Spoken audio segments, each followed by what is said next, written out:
Undercover Carson, secret agent.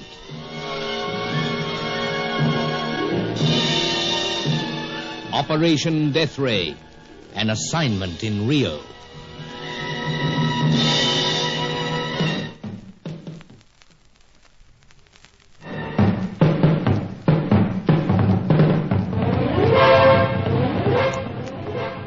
We thought we knew the cool blonde Helena Jansen at last.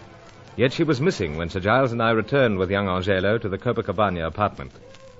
Here we were to pick up the $5,000 demanded by the American flyer, Herman Nagel, his fee for taking me to Charco's hideout.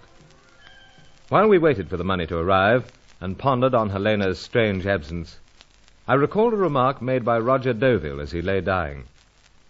He admitted that he'd been a traitor to the land of his birth, but told us that we had yet to find out what a traitor really was. Suddenly it seemed to make sense, for Sir Giles revealed that Aubrey Dent, one of our men from London, had more or less vanished into thin air. It appeared we were hemmed in by doubtful characters. There was no word of Helena, so young Angelo and I set out for Nagel's seaplane moorings. He stowed half the money in a locker as a proof of good faith. Then, as we were about to leave, he drew my attention to the startling headlines in the afternoon papers. 2 airliners missing. Same area. Vanished without trace. And you say, Nagel, that this is the area in which Charco set up his headquarters? Near enough. And you think that he has the ray operating already? Well, it would explain why them planes are missing. But he couldn't be so monstrous. Seems you don't know the guy. Only second-hand. Small, dark, with piercing eyes.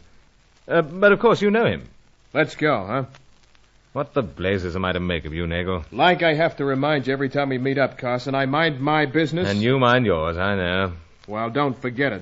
But listen, if this ray's operating, if it can bring down full-sized airliners, what about us? Getting cold feet? Well, nothing of the sort.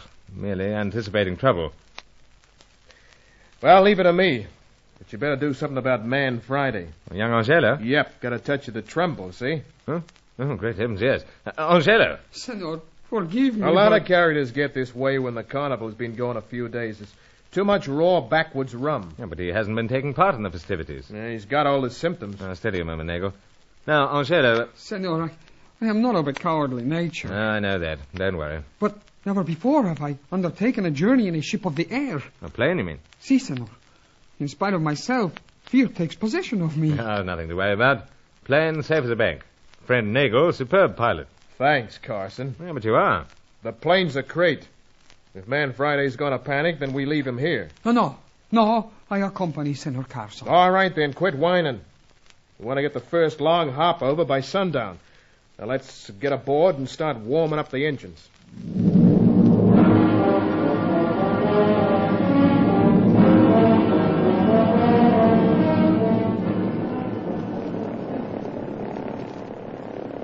We're all clear for a takeoff now.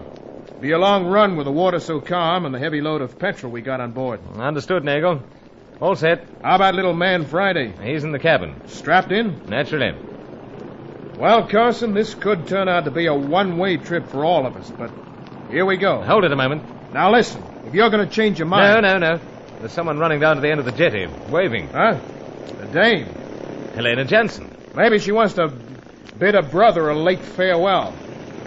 They're too late. I got the body all sewn up and ready to dump. Must you be so callous, old chap? Carson, for what I figure you are, you got a mighty sensitive ways. But Helena's waving desperately, and she's trying to shout something to us. Well, I ain't stopping the motors at this stage. Besides, we're too far out for her voice to carry. But she obviously has something vital to tell me. Listen, Carson. Either I leave now or I don't. I got a place to land overnight in mind. We'll have darkness beating us to us unless we take off right now. Helena wouldn't be waving like that for nothing. Dames, look, I'm doing this trip for dough, and I ain't taking any further risk of missing out. Either we take off now or I quit. Well, very well. We'll have to wait till we get back to find out what she wants. If we get back. Here we go.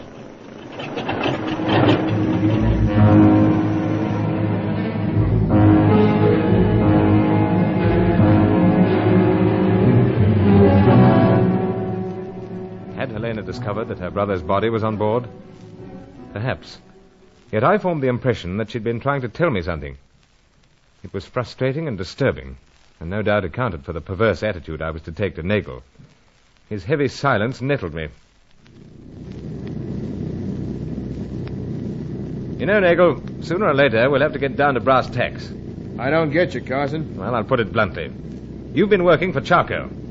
I keep telling you, Carson, I work for any guy that likes to hire me and meet what price I fix. So, Charco's hired you in the past. You want me to turn this plane around and go back? But why must you be so secretive? Because I want to be. I want to know something about Charco, his background, what he really looks like. All right, he's small, dark, with piercing eyes, like you said. But why the name Charco? Will you give me a chance? I'm sorry. Continue. I thought maybe you and that Davenport guy could have figured that one out.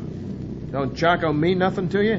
Well, we did notice some time back that it was identical with a pasture area in the north of the Argentine. That's right. And this Charco guy dresses like a gaucho when he's at home. I say, you don't mean that he originally comes from these parts? Sure he does.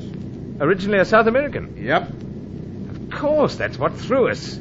We kept thinking he was a European like the rest of the scientists. Well, he ain't. Yet, Nagel, if he's hired you in the past, why should you suddenly offer your services to me? I got reasons, Carson, but I'm not going to confide anything more. Now let it ride. Well, please yourself. But, one further question. Not concerning Charco. It better not be. This route we're taking. Practically due east from Rio. I'm hoping to come down somewhere in the southern tip of the Mato Grosso by sundown. And tomorrow, do we continue due east? More or less. Well, that'll take us into the southern part of Bolivia. Or the northern part of the Argentine. Ah, so that's it. And these two airliners that vanished. They were on a routine run between Buenos Aires and the Bolivian city La Paz. And round about where we intersect that route is Charco's hideout. Yep. I see. But the northern part of the Argentine. Not so very far from the Lake District. Well, what the heck are you muttering about now? Oh, an acquaintance of ours was supposed to have gone to the Argentine Lake District for a rest, but apparently hasn't arrived. They're just getting things in true perspective. Well, you're getting me all on edge, Carson. How about you leave me to concentrate on flying this crate? Now go talk to Man Friday. Good idea. I've been neglecting the young fellow. Leave you to it for time being.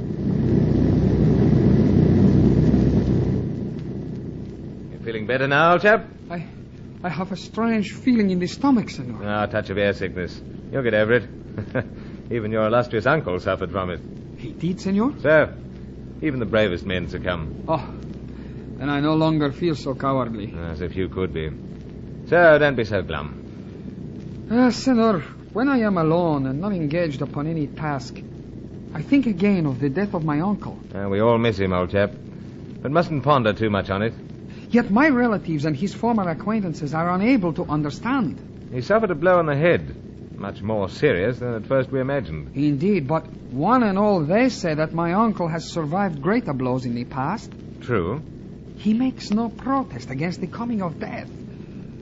Indeed, senor, it appeared to me that he welcomed it. That Angela wanted to die? Now you are talking nonsense. It continues to puzzle me, senor. I am sure of it. Suddenly, he no longer has the heart for living. Ah, it's imagination. You're upset. Now just sit tight and watch the mountains and jungles below. The afternoon's well on, so it shouldn't be long before we... Carson! Carson, will you come here and take... The senor calls for you. So, leave you for the present. Coming, Nego. They broke a blood vessel yelling at you. Came as soon as I heard, old chap. What is it? Nearing the spot where we touched down for the night? No, an hour to go yet. But I just had the radio tuned into a regular broadcast.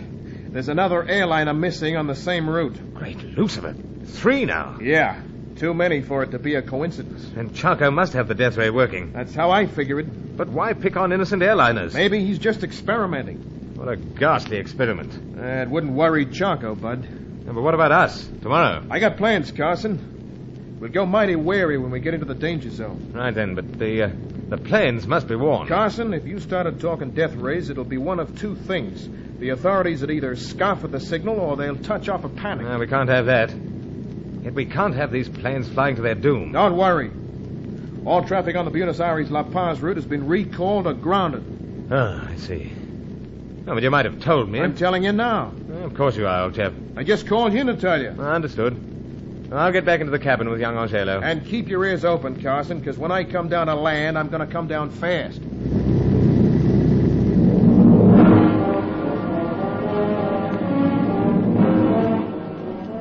The jungle grew dark below us, the skies blacker. There was no sunset because of the cloud, and Angelo began to tremble again.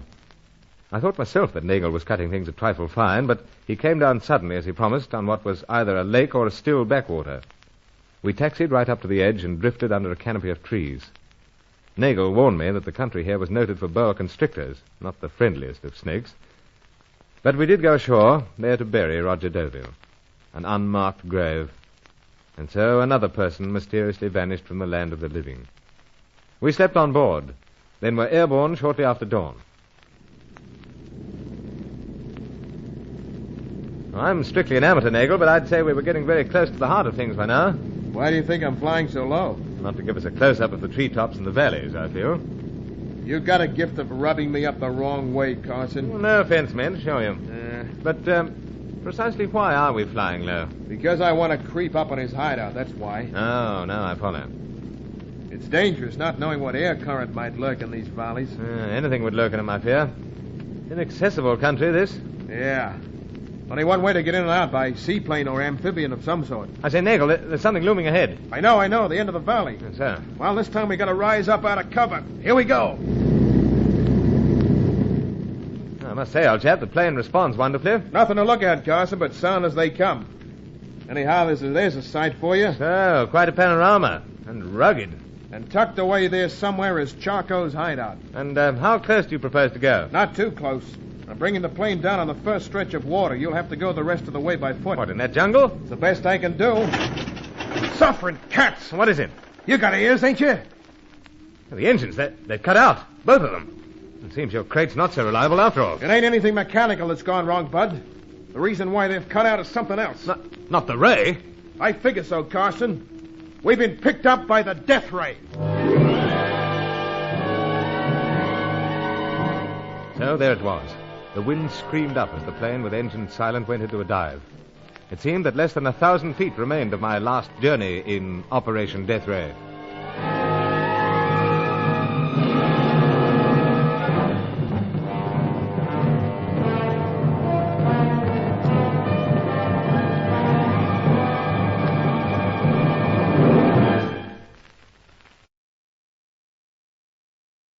Join Lost in Brazil tomorrow for the next episode of Undercover Carson. Also visit our channel rumble.com/c/Lost in Brazil for more episodes like this, and visit rumble.com/c/GAR for more radio programs like this.